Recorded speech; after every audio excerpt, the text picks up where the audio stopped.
Hello and welcome to The Real Sex Education After School. I'm Diggory Waite and I'm joined as ever by accredited sex and relationship therapist Cate Campbell. Hello, Mum. Hello, Diggs. Mum, we're here to answer the questions that our listeners sent into us on our anonymous Google form, which they can find in the bio of this episode and the bio of our social media channels. We're at the RSC Pod on Instagram, TikTok and X. Formerly known as Twitter. Wonderful. Let's get started with the title of this episode. And our first question here, which is from that anonymous Google form. Let me just say as well about the anonymous Google form. When you fill it out, Google will ask you for an email, but it's just for Google. We don't see it. It's totally anonymous. And one of those questions we've got here, which says, Hello. Do you have... Oh, Christ. Do you have an episode about mommy issues? Mommy spelt mommy. Mummy. Yeah. Every episode's about mummy issues, isn't it? Because of us. Yeah. Well, they say, do you have an episode about mummy issues? Every single one. Their cause, how they present in men. Maybe it will help me understand my boyfriend more. Oh. What? I mean, it used to be a bit of a stereotype, didn't it? So men making mother-in-law jokes and women being sad that their male partner was so respectful to his mother. Right, or lived at home or something like that. Are you saying here, the way you're interpreting this question and the way that you're interpreting mummy issues is basically saying this person gets on well with their mum, hangs out with their mum loads and is always talking to their mum and can't do much without their mum? There there is that, yes. There are those people. Sounds quite nice to me. But yeah. It's a funny thing, isn't it? Sort of guys who hang out with their dads, that's all right. But guys who hang out with their mums is not so all right. This is why I find mummy issues interesting, because daddy issues, I feel like when we say daddy issues, the idea that I think comes to my mind, and this could well be wrongly, but is a young woman who goes for older men in her romantic relationships and doesn't have a great relationship with her own dad. And that's why you put two and two together. But with mummy issues, I don't think that stereotype is there. And in fact, I don't even know if it is even a proper thing that we can talk about. It is a thing, but it bothers me quite a lot. It's not just because I'm a mum. The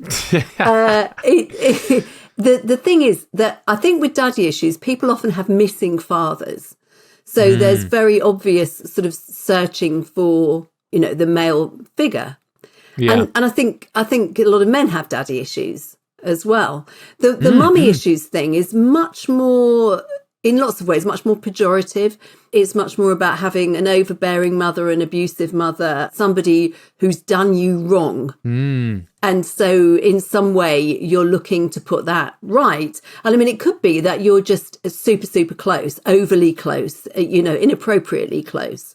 Or something. Yeah, I mean, you would default to your mum rather than your wife, kind of a thing. That all of those sorts of things that go on, and be round. I don't know, changing her light bulbs, and you never change the ones at home. People would say, "He's got mummy issues." It's always when actually, she might have a bad arm or something. But you're saying in that scenario, you're saying yes, they're close.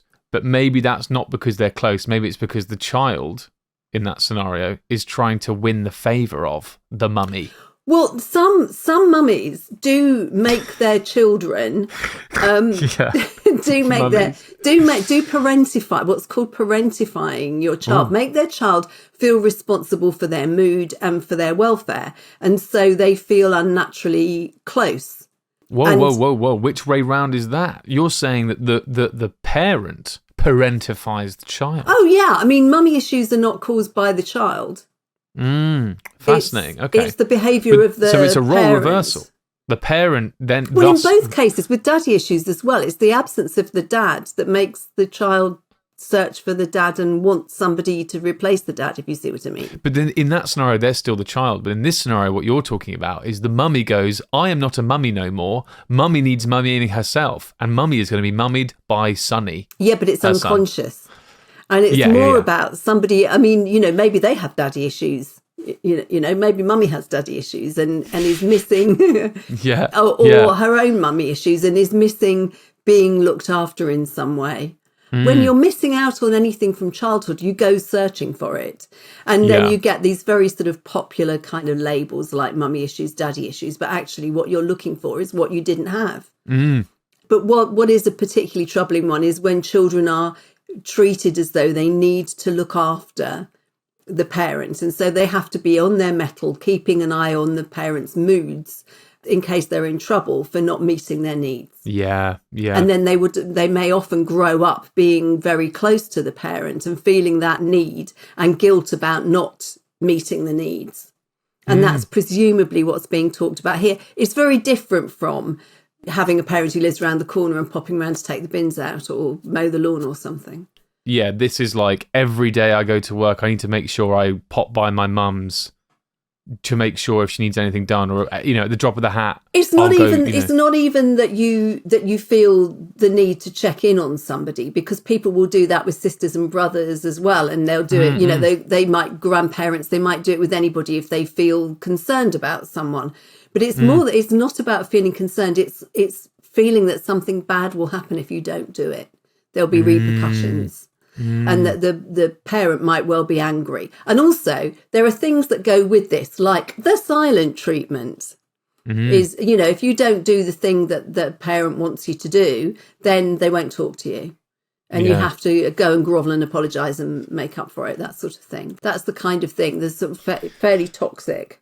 Wow. So then if this is the kind of mummy issues this person is talking about, I guess we've covered, do an episode on that, how they present in men. So in this scenario, it would be, is your partner constantly checking in on their mum? So it's more likely that they'll be a bit fearful of you too. So if they feel that they have to look after somebody, they may prioritise their mum over you, because this is the very scary one. But they would also probably admit to doing everything wrong and be very apologetic towards their partner as well, because that's what they're used to. Not always, but quite often. Interesting. Wow. Okay. And so I get, but their cause, you're saying, to answer this person's question as well, their cause is usually the mummy. The mummy has sort of created this scenario. So sometimes you can have a parent who has lots of needs, and these are conveyed to the child, which isn't really appropriate. And I mean, that can happen accidentally. But it can also happen because the parent is considering what they need and assuming that other people aren't meeting their needs deliberately. Deliberately. Wow. That's interesting. In that case, then, maybe this will help me understand my boyfriend more. What advice do we have for this person based on that, then? I mean, I hope that we can just say, this is what might be going on if this sounds like you, but what else do we send them home with? It's about realising that you're grown up and that you can create some boundaries. And if you have somebody who really believes that something bad will happen to their mum if they don't look after her, or they don't meet her needs, or they don't respond to her requests, then you can't just say stop doing it, because it just sounds like you're jealous or you're not understanding. But you can say sometimes, do you feel okay about that if you feel she's made an unreasonable demand? Or, start talking about boundaries in your own relationship and boundaries in general. And, maybe they'll cotton on and think, oh, actually, I could apply some boundaries in this relationship too, because sometimes it is unreasonable what's being expected.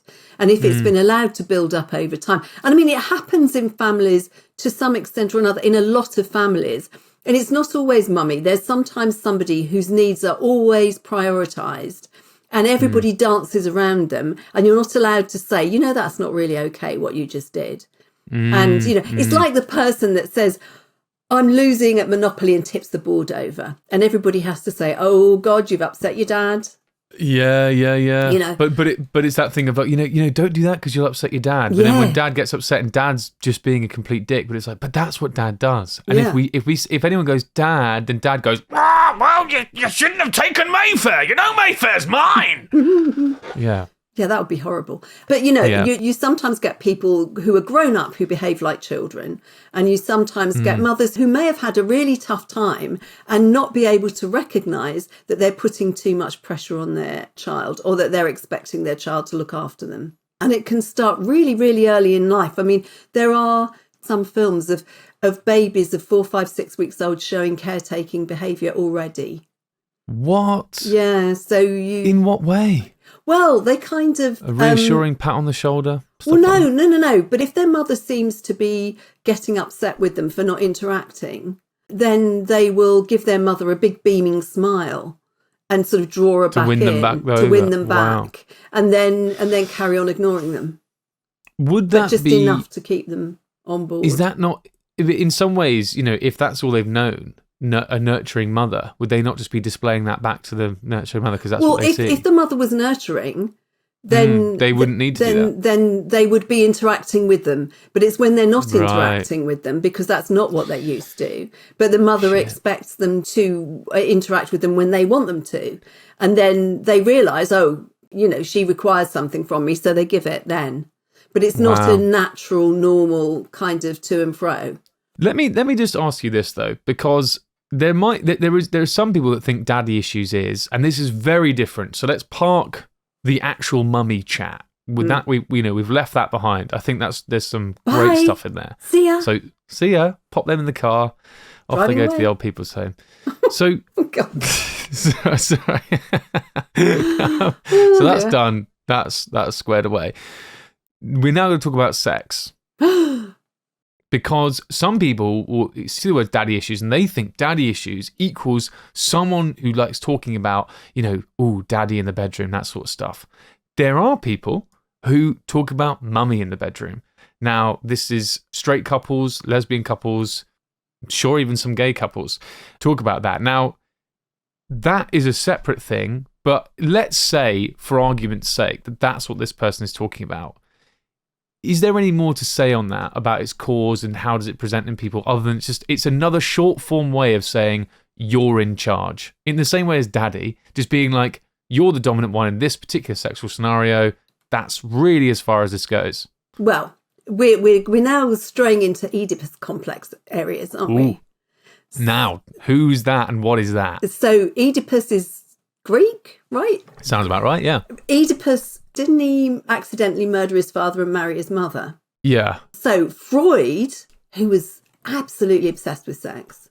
Yeah, who we don't like in this parish, do we?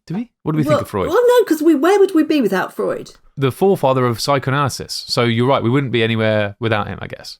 So Freud had a big beard as well. He was very beardy. Yes. An important point. Yeah. Anyway, Freud banged on about sex quite a bit. Yeah. And he did have a very close relationship with his mother, interestingly.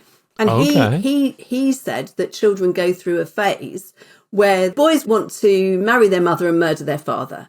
Yeah. Girls have an Electra complex, same sort of thing, but it's for their father.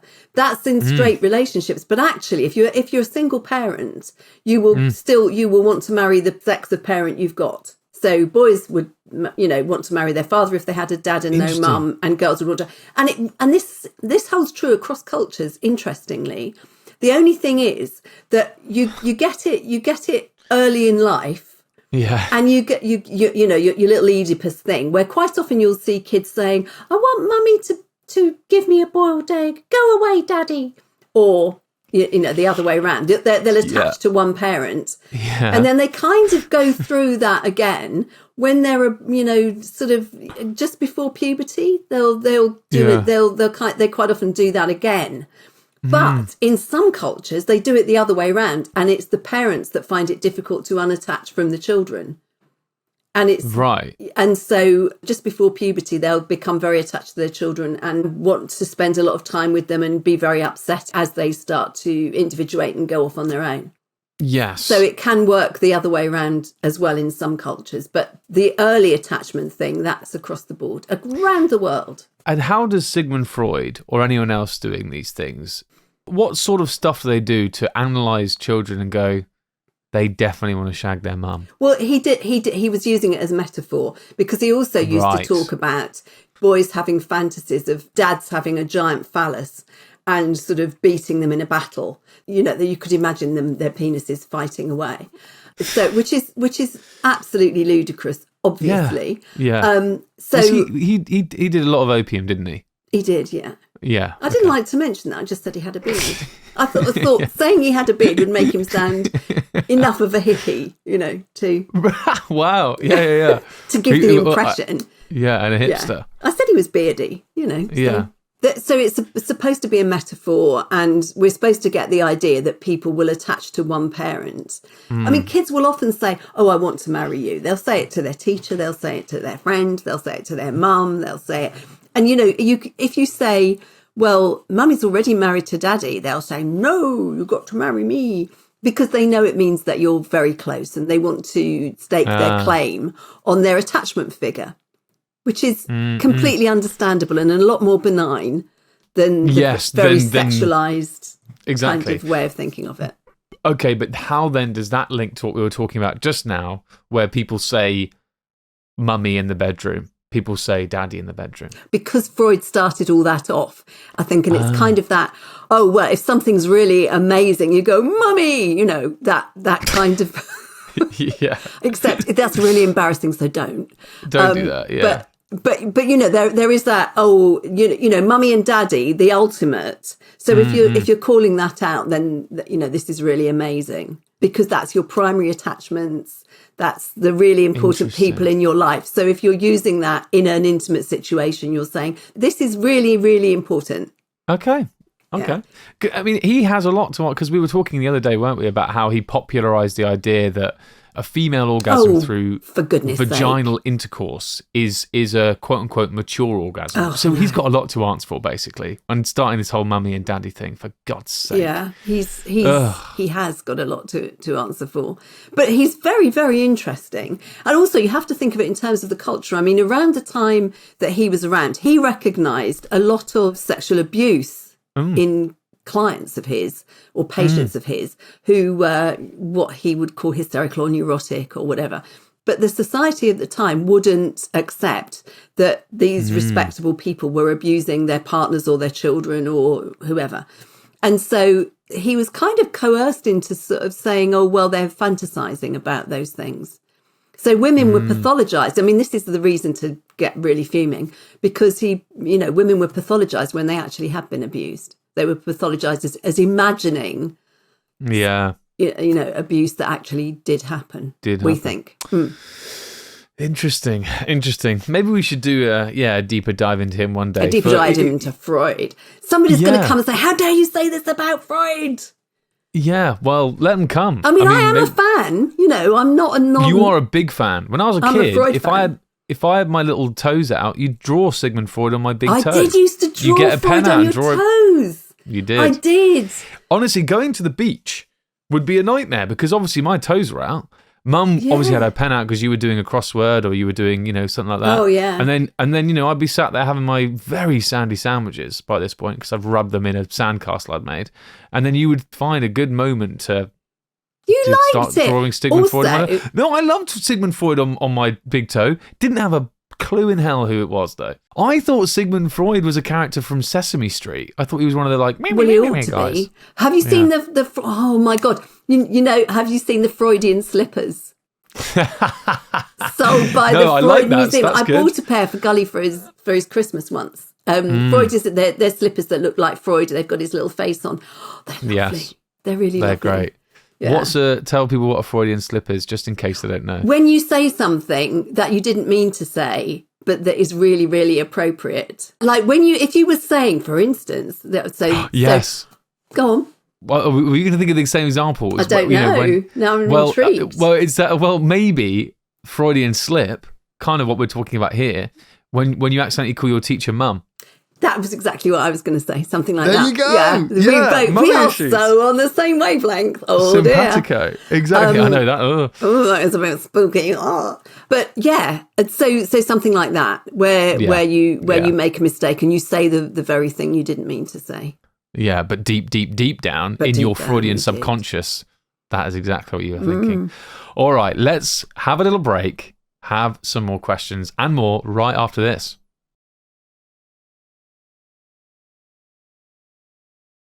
Welcome back to the Real Sex Education After School. We have put mummy issues to bed. Ooh. Is that fine? Yeah, sorry. Let's have another question so we can move on swiftly. This one is from the anonymous Google form, which is in the bio of this episode and our social media channels. You know them already. We're at the RSC pod everywhere. Here we go. I don't like the feeling of his sperm running out of me after sex. Is it safe to put in a tampon for a couple of minutes to soak it up? No. Girl, 20-year-old. No, just stand up. What, now? No. Oh, after, use a condom. Yeah. Or slap on a pad right after. Slap on a pad, that's a good idea. If you're willing to get rid of an entire tampon just to save some cum dribbling out of you. Well, I mean, what you're actually going to be doing is you're going to be keeping it inside your vag instead of letting it run out. So yeah. I would not want to do that, Yeah. I wouldn't want it to linger too long. No, that's what I sort of think. I sort of think you want that out of there. I mean, it does linger. It does hang around. And, it can hang around for days and it goes flying up through the cervix and up into looking for the fallopian tubes and eggs and things. And it can hang around for a few days. So it does. But you don't really want to sort of leave a smelly old tampon inside you. Well, but what if you're only doing it for a few minutes? I just don't like the feeling of his sperm running out of me after sex. It will still run out, though. For a couple of minutes. Yeah, but all you do, because it'll be hiding behind the cervix. It'll be, lurking all over the shop. So the best thing you can do, what do people do when they're trying to get pregnant? They lie on their back and put their legs in the air. Gravity, make it go in. So just stand up or kneel up on the bed. Let it flow. Yeah, but then it's going to run. I don't like the feeling of his sperm running out of me after sex. If you put a pad, hold a pad there tightly, it's not going to feel as if it's running because it'll just be blobbing straight onto the pad. It'll just be absorbed immediately. I mean, if you have to wear a tampon, I just wouldn't advise it. Yeah, I agree. The other thing, of course, is you can wear a condom. There is this thing called a condom, which stops the sperm coming out in the first place. That is actually a really good idea. That's what I'd go for. I think that's a really good idea, actually. Think about that one. But how we suffer. You see how women suffer. Yeah, well, yeah. But also, listen, I learned about toxic shock. Oh, and now, so putting... I mean, that's the thing, that's why I don't like the idea. Just explain what toxic shock is for there'll be a lot of guys, I think, listening to this being like, what's that? Well, no, sometimes, leaving a tampon in for very long, and for some people not very long at all, can cause a sort of sepsis where you get a really nasty all over infection. That's very people serious. Have died. People die, yeah. Yeah. From leaving a tampon in too long. I mean, sometimes people, for some reason, I don't know how they manage it, but they get a tampon caught behind the cervix or something like that, don't realise it's there, and then get really, really ill. Can you hear that? That is, half of our listenership freaking out. That's right just now. the switching off the sounds of devices being turned off. Yeah. Guys, I'm sure you're safe, but just be very careful. Yeah, change your tampons regularly. And don't put a tampon in for a reason like this. I'm gonna say that. I just think it really is. It's a waste of money, if anything, because we all know there's a tampon tax. So, don't waste it on this. Okay, here we go. Another question here. Hi, I desperately need to know what is happening to me. I think I'm bisexual. I, though, had figured it out by now, I thought. Sorry, again, reading verbatim. But now I don't know anymore. I get excited and watching straight or gay porn. I masturbate watching both or thinking of a guy/girl. But when it comes to real life, I can't get hard with guys, no matter how hot I think they are or no matter how relaxed I'm. I have tried changing the way I masturbate. I usually masturbate on my stomach with my bed sheets, but nothing has changed. I'm afraid this will happen with a girl because the last guys I've met were comprehensive. I don't think a lady will understand. 20 years male bi? ? Yeah, I mean, not necessarily from the sound of it. I mean, being identified with the people that you're watching in porn is probably what's making you aroused because you identify with their pleasure. And it's fantasy. It doesn't mean you necessarily want to do what they're doing. I mean, there's loads of people who are straight and fantasize about sex with the same sex, or horrific pain, rape, sex with elephants, kangaroos. They wouldn't want to do it in real life. Not that there's anything wrong with being bisexual. There is something wrong with having sex with an elephant. Very, very much wrong. Yeah, that is wrong. Because it's cruel to the elephant. They can't consent. But other things, it's a fantasy. You're just imagining it. We have that ability to fantasize to help us along with sex, actually.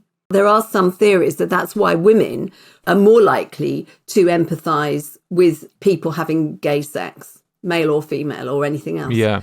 And men maybe do that a bit less because they perhaps don't have that same empathy. But there's no reason why they shouldn't, and lots do.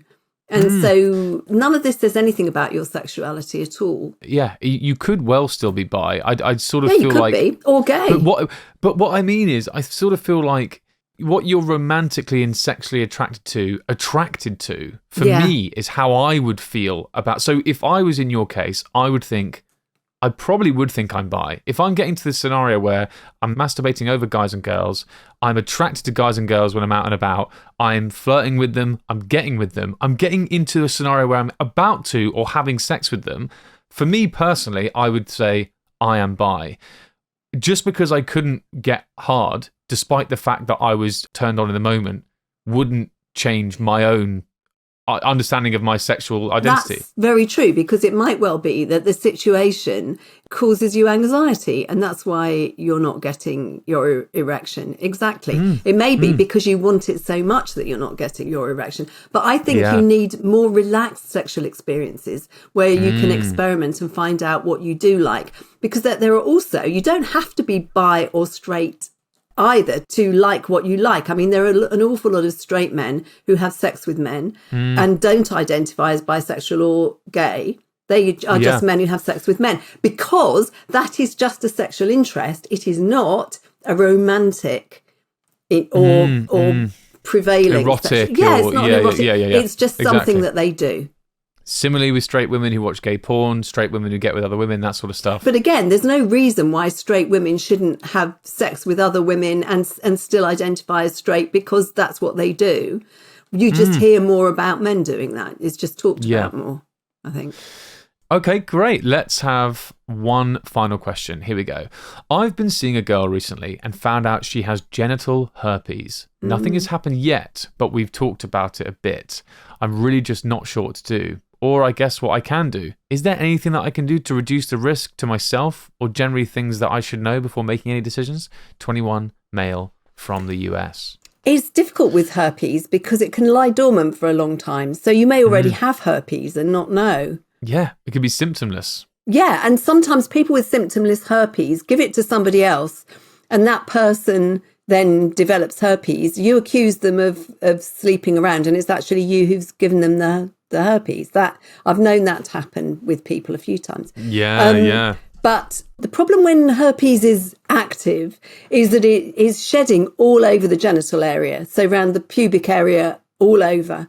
So wearing a condom is obviously advisable. Definitely advise that. That's very helpful. Yeah. And a femidom, actually, if you thought it was active, but maybe you'd want to anyway. That still won't cover everything. So you can kind of pass it on that way. You can also pass it on through oral sex. So if you have oral sex with someone that is shedding at that point, or has an outbreak? Who's shedding or has an outbreak, yes. Yeah.